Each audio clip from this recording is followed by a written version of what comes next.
इन्होंने बिल ये मूव कर रहे हैं, काइंडली मैं इसको अगर आपकी परमिशन के साथ जो अमेंडमेंट ये प्रोड्यूस कराना चाह रहे हैं, इसमें सेक्शन 232 भी इन्वॉल्व है। 232 में पढ़ लेता हूँ जनाब स्पीकर।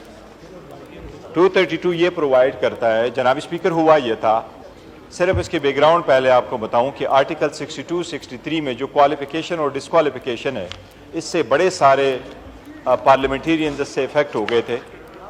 62 में क्वालिफिकेशन है और 63 में उन्होंने डिस्क्वालिफिकेशन डाल दी थी, लेकिन उस वक्त एक पैरेलल सिस्टम चलता था जहां तक रोपा था representation of the peoples act 1976, उसमें सेक्शन 99A था और सेक्शन 99A में 26 किस्म की डिस्क्वालिफिकेशन और क्वालिफिकेशनें प्रोवाइड की गई थी, और वो जो स्टैट्यूट में क्वालिफिकेशन प्रोवाइड कर दी गई थी वो बाय सिंपल मेजॉरिटी अमेंडमेंट करके उसमें डिस्क्वालिफिकेशन डाल दिया जाता था, जिसमें एक डिस्क्वालिफिकेशन ये भी आया था, सनद वाला भी उसमें डिस्क्वालिफिकेशन आया था।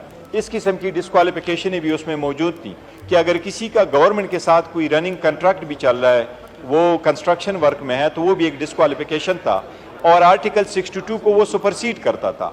अब इसके बाद ये सारा प्रोसेस चल गया था और इस लॉ में 2017 में, क्योंकि लोग सुप्रीम कोर्ट के उस प्रोसेस से जा चुके थे, डिस्क्वालिफिकेशन है, इसमें 232 में ये क्वालिफिकेशन प्रोवाइड कर दी गई थी, जिसमें मैं कहता हूं कि जो स्टैट्यूटरी डिस्क्वालिफिकेशन थी they did away with it, कि क्वालिफिकेशन एंड डिस्क्वालिफिकेशन पार्लियामेंटेरियन का वो सिर्फ और सिर्फ हिस्सा होगा आर्टिकल 62, 63 का।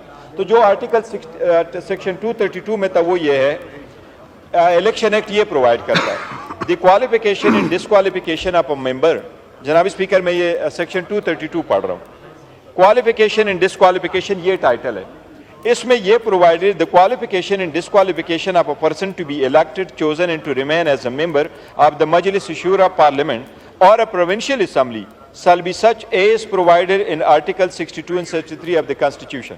आगे लिखा है, provided that the procedure, manner and duration of the disqualification and qualification under this section shall be as such as specifically provided in the relevant provision of Article 62 and 63 of the Constitution, and where no such procedure, manner or duration has been provided for therein, the provision of this act shall apply. Notwithstanding anything contained in this law, the clause shall be 25. इन्होंने last time इसमें amendment ये करवाई थी कि 62(1)(f) का जो supreme court ने interpret कर दिया था कि उसमें अगर डिस्क्वालिफिकेशन करे तो ड्यूरेशन नहीं है, वो फॉर लाइफ होगा। इसके लिए इन्होंने लास्ट टाइम अमेंडमेंट यही करवाई कि पहली हुकूमत में कि ये 5 साल होने चाहिए। अब जनाब स्पीकर ये डिस्क्वालिफिकेशन ये लेके आ रहे हैं, ये इस एक्शन के तहत ये लेके आ रहे हैं और सेक्शन 232 को भी कर रहे हैं। फॉर इंस्टेंस अगर ये सिर्फ फाटा का लफ्ज ऐड करना चाहते हैं, नथिंग लाइक इट, लेकिन ये सेक्शन 232 में ये क्या ऐड करना चाहते हैं, in the election in 2017 here and after as the same for the marginal qualification and disqualification, the marginal heading disqualification on account of declaration by court shall be substituted. ये court के through disqualification add करवाना चाहते हैं। जनाब speaker, court के through disqualification नहीं होने चाहिए, ये प्रोसेस ऑलरेडी सेटल हो चुका है। क्वालिफिकेशन डिस्क्वालिफिकेशन वो है जो आर्टिकल 62 में, लेट्स सपोज अगर कोर्ट ने किसी को डिस्क्वालीफाई किया फॉर वन थिंग, वर्डिंग लिख लिया, वो डिस्क्वालिफिकेशन नहीं होने चाहिए, वो स्टैट्यूट के थ्रू इसमें डिस्क्वालिफिकेशन नहीं होने चाहिए। ये एक दूसरे को करने के लिए आपको अंदाजा हुआ होगा ये टारगेट किसको करना चाह रहे हैं।